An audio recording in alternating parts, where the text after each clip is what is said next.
Olá, boa noite. Eu sou Fernando Rodrigues e este é o Poder em Foco, um programa de entrevistas em parceria editorial do SBT com o jornal digital Poder 360.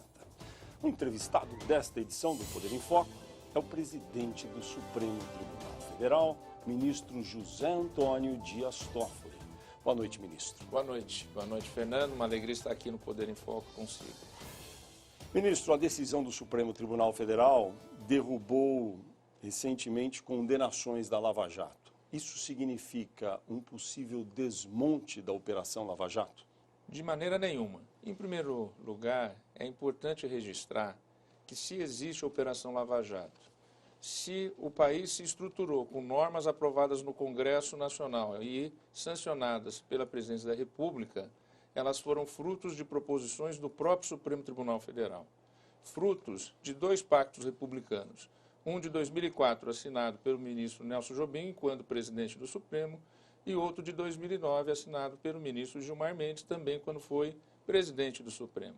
Através desses pactos surgiram leis muito importantes, como, por exemplo, uma que eu sei que você acompanhou muito, a questão do acesso às informações, a lei da transparência, a nova legislação sobre lavagem de dinheiro.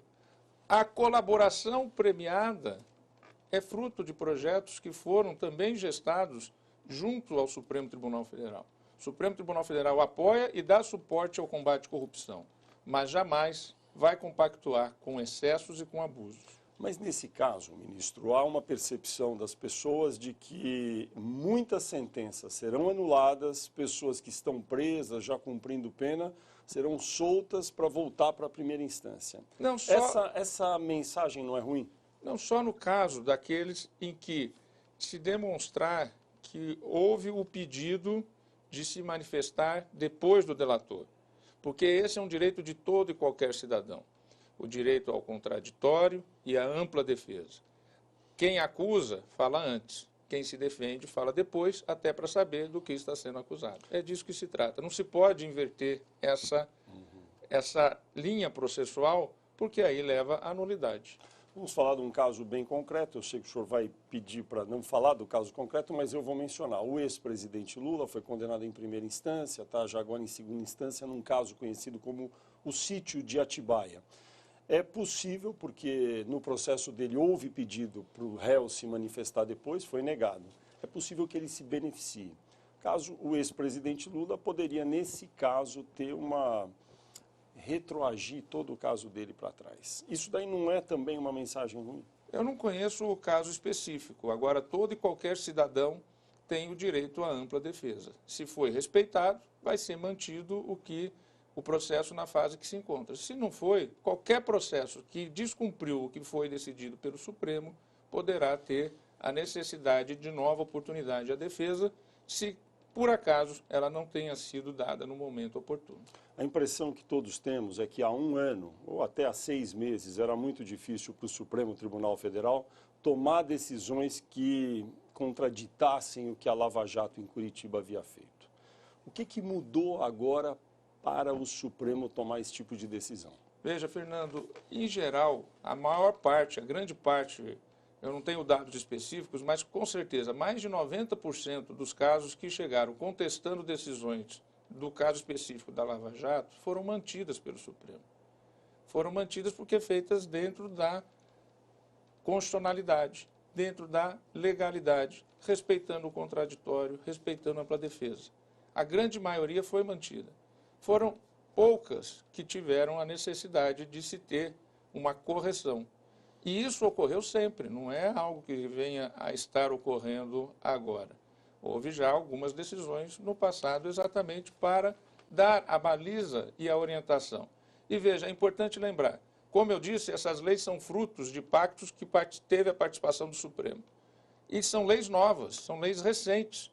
Eu mesmo fui o relator do leading case leading case é aquele caso que fica como um caso paradigmático inicial, que estabeleceu os parâmetros da colaboração premiada, empoderando o Ministério Público a poder fazer a colaboração premiada.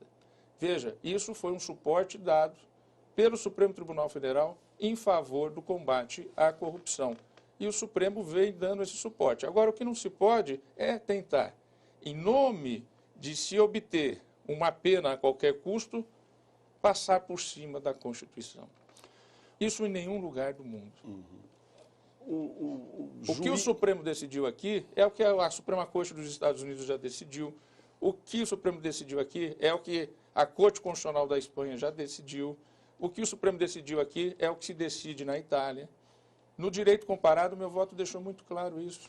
Teve um momento no julgamento, né, recente, em que isso tudo foi decidido, que o ministro Marco Aurélio falou que isso vai beneficiar muito mais os grandes, os tubarões, do que o cidadão comum.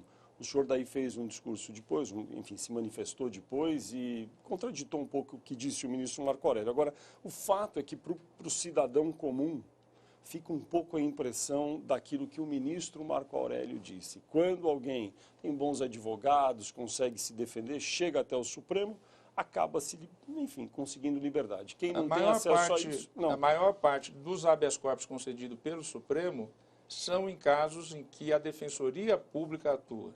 São em casos, às vezes, que chegam por carta dos próprios presos.